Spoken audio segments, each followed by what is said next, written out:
أعوذ بالله من الشيطان الرجيم. بسم الله الرحمن الرحيم. ألف لام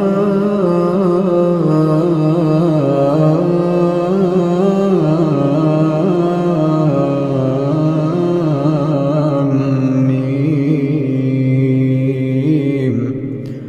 الله لا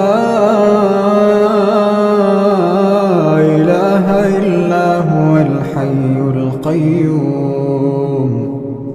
نزل عليك الكتاب بالحق مصدقا لما بين يديه وأنزل التوراة والإنجيل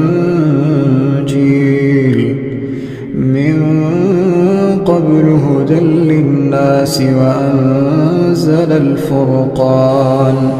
إن الذين كفروا بآيات الله لهم عذاب شديد والله عزيز ذو انتقام.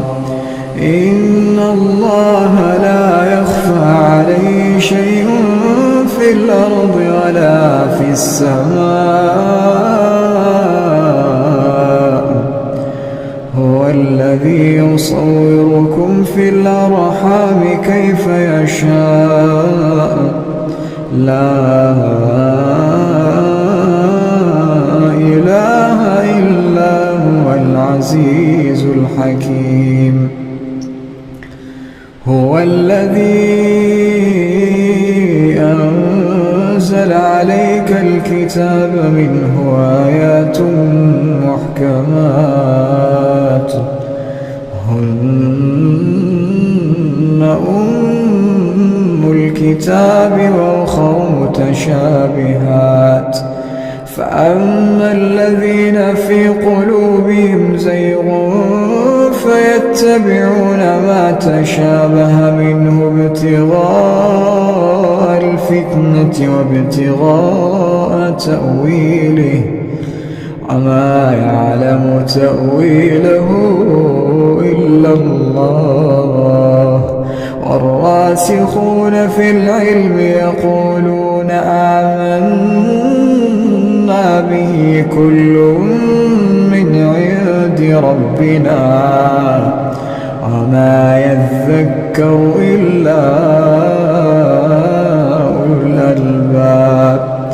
ربنا لا تزغ قلوبنا بعد إذ هديتنا وهب لنا من لدنك رحمة إنك أنت الوهاب. ربنا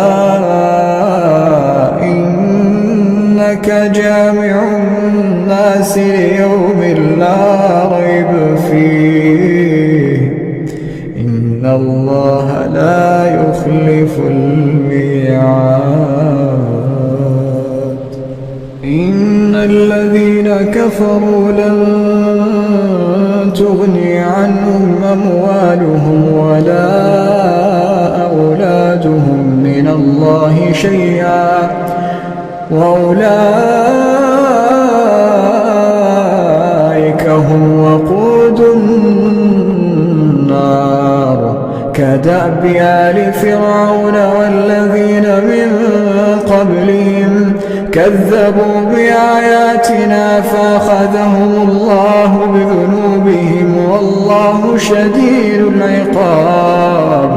قل للذين كفروا ستغلبون وتحشرون إلى جهنم وبئس المهاد. قد كان لكم آية في فئتين التقتا فئة تقاتل في سبيل الله وأخرى كافرة يرونهم مثليهم رأي العين والله يؤيد بنصره من يشاء في ذلك لعبرة لأولي الأبصار.